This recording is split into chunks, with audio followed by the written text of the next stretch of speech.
B loyal to your future, not your past. ഇത് ഭയങ്കര രസകരമായിട്ടുള്ളൊരു കാര്യം കേട്ടോ. ഫ്യൂച്ചർ എന്ന് മാത്രമല്ല, നമ്മൾ ലോയലായിരിക്കണം പ്രസൻറ്റിനോടും കൂടി. കാരണം ഇതിലെനിക്ക് പറയുമ്പോൾ എനിക്ക് നിങ്ങളോട് പറയാനുള്ളൊരു കാര്യമുണ്ടല്ലോ, ഈ ഒരു പ്രസൻറ്റിലും നമ്മുടെ ഇനി വരുന്ന കാര്യങ്ങളിലൊക്കെ നമ്മൾ കുറച്ച് ലോയാലിറ്റി കാണിക്കാതെ നമ്മൾ ഈ പഴയ കാര്യങ്ങളിലേക്ക് ഇങ്ങനെ പോകുന്നത് അത്ര നല്ല കാര്യമൊന്നുമല്ല. ഇത് പറയുമ്പോൾ എനിക്ക് ഓർമ്മ വന്നൊരു കാര്യമുണ്ട്. ഈ ചില ആളുകളുടെ റിലേഷൻഷിപ്പുകളിൽ അവർ കല്യാണങ്ങളിലേക്ക് പോകുമല്ലോ, അത് കഴിഞ്ഞ് കഴിഞ്ഞാൽ ഈ പഴയ ബന്ധങ്ങളിൽ തന്നെ ഇരിക്കുന്ന ആൾക്കാരുണ്ട്. പഴയ ആൾക്കാരായിട്ട് പ്രശ്നമായിട്ടാവട്ടെ അവർ ആ ബന്ധത്തിൽ നിന്ന് പോന്നിട്ടുണ്ടാവാം. 99%. കുറച്ച് പേര് മാത്രം വീട്ടിലത്തെ പല പ്രശ്നങ്ങളോ ആരും സമ്മതിക്കാത്തതോ അങ്ങനെയൊക്കെ ആയിരിക്കും. എന്നിട്ട് ഇവർ ഈ പഴയ ആൾക്കാരെ കുറിച്ചിട്ടുള്ള ഇവരുടെ ഓർമ്മകൾ അവർ അത്രയും മോശം, ഇപ്പോൾ പറയില്ല അയ്യോ വെരി ടോക്സിക് ആണ്, നാർസിസ്റ്റ് ആണ്, ഇങ്ങനെയൊക്കെ പറഞ്ഞ് നമ്മൾ ഭയങ്കരമായിട്ട് കൊണ്ടാടിക്കൊണ്ടിരിക്കുന്ന ഒരു കാലമാണല്ലോ ഈ പറഞ്ഞെടുക്കാൻ. അതായത് എന്തെങ്കിലും ഒരു ചെറിയ പ്രശ്നം വരുമ്പോഴേക്ക് പോലും ഇപ്പോഴത്തെ ആൾക്കാർക്ക് അഡ്ജസ്റ്റ് ചെയ്യാൻ പറ്റില്ല. എന്നാൽ ശരിക്കും പ്രശ്നമുള്ള ആൾക്കാർ അഡ്ജസ്റ്റ് ചെയ്യണമെന്ന് നമ്മൾ കാണാറുണ്ട് കേട്ടോ. ഞാൻ ശരിക്കും ഈ കൗൺസിലിങ്ങിൻ്റെ ഒരു ഫീൽഡിൽ നമ്മൾ നിൽക്കുന്ന സമയത്ത് പലരുമായിട്ട് സംസാരിക്കുമ്പോൾ അത്രയും ടോക്സിക്കും പ്രശ്നങ്ങളുള്ള ആൾക്കാരെ പോലും അഡ്ജസ്റ്റ് ചെയ്തിട്ട് എനിക്ക് ആ ഫാമിലി വേണം എന്ന് പറഞ്ഞ് കൊണ്ടുപോകുന്നവരെ കാണാറുണ്ട്. അവരെ അത്രമാത്രം ആ ഒരു ബന്ധത്തിന് വില കൽപ്പിക്കുന്നുണ്ട്. പക്ഷേ ചില ആൾക്കാർ വളരെ ചെറിയ അഡ്ജസ്റ്റ്മെൻറ്റ് ഇഷ്യൂസ് ആയിരിക്കും. അങ്ങനെയല്ല ഇങ്ങനെയല്ല, നീ ഇപ്പോൾ പണ്ടത്തെ മാതിരിയല്ല, അങ്ങനെ പറഞ്ഞാൽ പണ്ടത്തെ നമ്മൾ പറയില്ല, ഈ ചെറിയ ചെറിയ കാര്യങ്ങളും പറഞ്ഞിട്ടുണ്ടാവും. അപ്പോൾ അതിൻ്റെ ഇടയിൽ പറയുന്ന ആൾക്കാരാണ് ഈ ഇത്രയും പ്രശ്നങ്ങളിൽ നിന്നടയുന്ന പല മോശമായ അനുഭവങ്ങളിൽ നിന്ന് പഴയ ബന്ധങ്ങൾ വേണ്ടെന്ന് വെച്ച് വന്ന ആൾക്കാർ പിന്നീട് വന്ന് റിഗ്രറ്റ് ചെയ്യുന്നത് കാണാം. പുതിയ ബന്ധത്തിൽ നന്നായിട്ട് ഇരിക്കുകയാണെങ്കിലും പോലും അതായത് വളരെ നന്നായി സ്മൂത്തായിട്ട് പോകുന്ന സമയത്ത് പോലും പഴയ ബന്ധത്തിലേക്ക് പോകുന്നവർ ഞാനീ പറയാൻ വന്നതിൽ ഇതൊക്കെ പെടുട്ടോ. പഴയ ആൾക്കാർ ഈ വാട്സപ്പ് ഗ്രൂപ്പ് ഉണ്ടാക്കുന്ന സമയത്ത് പഴയ കോളേജിലെയും സ്കൂളിലെയൊക്കെ ഫ്രണ്ട്സിനെ പഴയ ആൾക്കാരെ തേടിപ്പോണം. ഒരു കുഴപ്പമില്ലാതെ കുടുംബമായിട്ട് മക്കളൊക്കെ ആയിട്ട് താമസിക്കുന്ന ആൾക്കാരായിരിക്കും.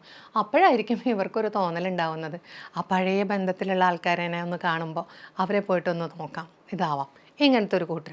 ഇനി അല്ലാതെ ഇവർ തമ്മിൽ അല്ലെങ്കിൽ വളരെ ചീറ്റ് ചെയ്തു, അങ്ങനെ പ്രശ്നമായി, എന്തെങ്കിലും കാരണം കൊണ്ടായിരിക്കും ചിലപ്പോൾ ഈ ബന്ധം വേണ്ടെന്ന് വെച്ചത്. ഇപ്പോൾ ഇവർ വലിയ കുഴപ്പമില്ലാതെ സ്മൂത്തായിട്ട് പോകുന്ന സമയത്താണെങ്കിലും ഇവരിങ്ങനെ പഴയ ബന്ധങ്ങളെ കുറിച്ചിട്ട് പറയും.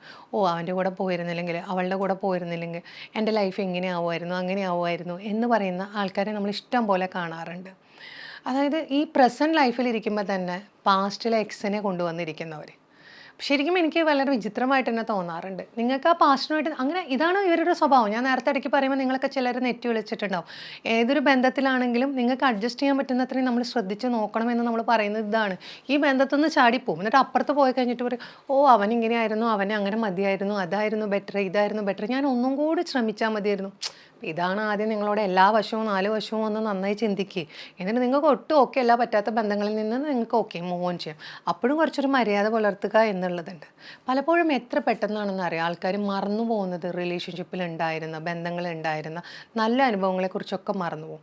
വളരെ ചെറിയ നിസ്സാര കാര്യങ്ങളിലേക്കാണ് ഇത് പോകുന്നത്. ആർക്കാ ഇഷ്ടപ്പെടുക പഴയ ആൾക്കാരെ കുറിച്ചിട്ട് ഇങ്ങനെ ഓർത്തിരിക്കണോ അല്ലെങ്കിൽ അവരെക്കുറിച്ച് ചിന്തിക്കണോ എന്നൊക്കെ പറയുമ്പോൾ ഒരു പുരുഷനും ഒരു സ്ത്രീക്കും ഇഷ്ടാവില്ല. ഏതെങ്കിലും ഒരു പുരുഷന് ഇഷ്ടാവോ അവരുടെ ഭാര്യയ്ക്ക് പഴയ ബന്ധത്തിലുണ്ടായിരുന്ന ആളെക്കുറിച്ചുള്ള ചിന്തകളും ഓർമ്മകളുമാണെന്ന്? അതും വേണ്ടെന്ന് വെച്ചിട്ടുള്ളൊരു ബന്ധം, അതായത് ഫുൾ ഫ്രീഡത്തോട് കൂടിയിട്ടാണ് അവർ ഈ പുതിയ ബന്ധത്തിലേക്ക് വന്നതെങ്കിൽ വീട്ടുകാരുടെ ഒരു സമ്മതം കൂടാതെ വീട്ടുകാരുടെ നിർബന്ധത്തിന് അല്ലെങ്കിൽ വീട്ടുകാരുടെ അങ്ങനെ പല ഇഷ്യൂസ് വരുന്നല്ലോ. അപ്പോൾ വീട്ടുകാർ സമ്മതിക്കാത്തത് കൊണ്ട് ഈ ഒരു ബന്ധത്തിലേക്ക് വന്നു.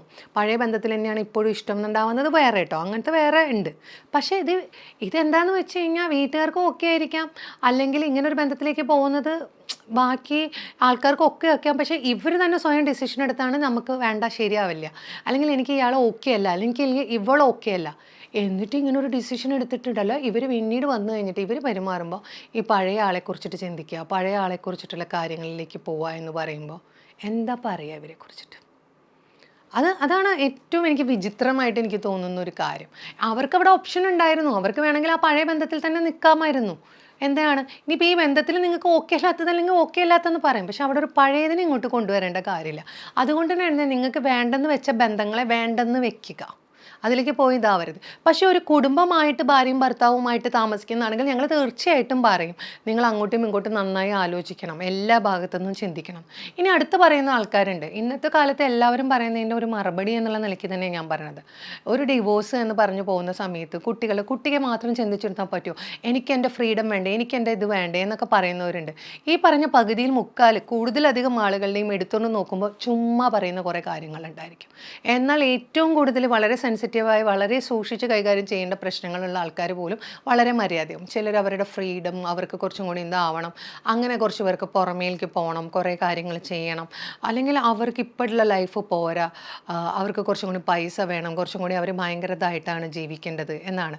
എന്തുണ്ടെങ്കിലും നീ എൻ്റെ കൂടെ ഉണ്ടായാൽ മതി എന്ന് പറഞ്ഞ ആൾക്കാരായിരിക്കും കേട്ടോ. കുറച്ച് കഴിഞ്ഞ് കഴിഞ്ഞാൽ ഇതാണ് ശരിയാണ്, മണി എല്ലാവർക്കും ആവശ്യമുള്ളൊരു കാര്യമാണ്. പക്ഷേ അത് ഒരു പ്രശ്നം ആർക്ക് വേണമെങ്കിലും വരാം. മനസ്സിലായോ? ഒരു അസുഖം വന്നാലും മണി ഉണ്ടെങ്കിലും എല്ലാം ഉണ്ടെങ്കിലും നമ്മളെ രക്ഷപ്പെടുത്തി എടുക്കണം എന്നൊന്നുമില്ല. പക്ഷേ നമുക്കൊരു പ്രശ്നം ഉണ്ടാകുമ്പോൾ നമ്മളെ തിരിഞ്ഞു നോക്കാതെ നമ്മളെ വേണ്ടെന്ന് വെച്ച് പോകുന്ന പാർട്ട്ണറാണെങ്കിൽ അതിനേക്കാളും പെയിനാണ് ഉണ്ടാവുക. പൈസയുണ്ട് എല്ലാം ഉണ്ട്, പക്ഷെ നമ്മളെ നോക്കാൻ ആരുമില്ല, നമ്മളെക്കുറിച്ചിട്ടുള്ള ഒരു വിചാരവും ഇല്ല. അവിടെ നമ്മൾ കിടക്കണു, നമ്മളെ വീട്ടുകാരെല്ലാവരും ട്രീറ്റ്മെൻറ്റിന് പൈസ ഉള്ളതിനെ കൊണ്ട് നോക്കണു. ഇങ്ങനത്തെ ഒരു ലൈഫാണെങ്കിലും എന്താ കാര്യം? ശരിക്കും നിങ്ങളിരുന്ന് ആലോചിച്ച് നോക്കി നോക്കൂ. അപ്പോൾ ഈ ജീവിതത്തിലേക്ക് കടന്നു പോകുന്ന സമയത്ത് അങ്ങോട്ടും ഇങ്ങോട്ടും പരസ്പരം ഈ ഭയങ്കര എല്ലാവർക്കും പ്രതീക്ഷകളുണ്ടാവും. ഭാര്യയ്ക്കും ഭർത്താവിനും ഉണ്ടാവും.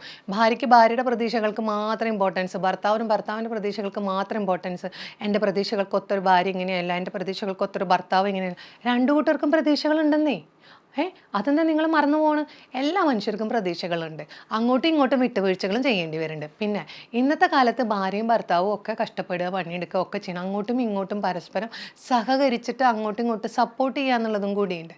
അതിപ്പോൾ അല്ലാണ്ട് വെറുതെ ഒരു റിലേഷൻഷിപ്പിലേക്ക് പോവുക എന്നല്ല. രണ്ട് കൂട്ടരും കൂടി ഒരുമിച്ച് ജീവിക്കുമ്പോൾ അതിൻ്റെ എല്ലാ അർത്ഥത്തിലും അങ്ങോട്ടും ഇങ്ങോട്ടും പരസ്പരം സഹായിക്കണം. നമ്മുടെ നാട്ടിൽ വിവാഹം എന്നതിന് അത്രയും ഒരു ഇമ്പോർട്ടൻസ് കൊടുക്കുന്നുണ്ട്. പിന്നെ കുട്ടികളെ കുറിച്ചിട്ട് ചിന്തിക്കണം എന്ന് പറഞ്ഞാൽ നിങ്ങൾ കാരണം കൊണ്ടാണ് ഈ കുട്ടി ഭൂമിയിലേക്ക് വരുന്നത്. ആ കുട്ടിയെ നിങ്ങൾക്ക് വേണ്ടെന്ന് വെക്കാനുള്ള തീരുമാനം മുമ്പാവായിരുന്നു. നിങ്ങൾ പതുക്കെ മതി, നിങ്ങളുടെ സ്വഭാവങ്ങളൊക്കെ കണ്ട് മനസ്സിലാക്കി. നിങ്ങൾക്ക് അങ്ങനെ സമാധാനമായിട്ട് തോന്നി എന്നിട്ട് കുട്ടിയെ കൊണ്ടുവന്നു. കുറച്ച് കഴിഞ്ഞാൽ നിങ്ങൾക്കത് ഓക്കെ അല്ല, പ്രശ്നങ്ങളാണ്. കുട്ടികൾക്കുണ്ടാവുന്ന മാനസിക പ്രശ്നങ്ങളോ അവർക്ക് അവരുടെ അച്ഛനും അമ്മയും ഏറ്റവും പ്രധാനപ്പെട്ടത് തന്നെയാണ്. അവർക്കത് ഭയങ്കര ഒരു ബുദ്ധിമുട്ടാണ്. പലപ്പോഴും നമ്മൾ അറിയാം ഈ പാരൻറ്റിങ്ങിൽ ഉണ്ടാകുന്ന പ്രശ്നങ്ങളൊക്കെ കുട്ടികളെ ബാധിക്കാറുണ്ട്.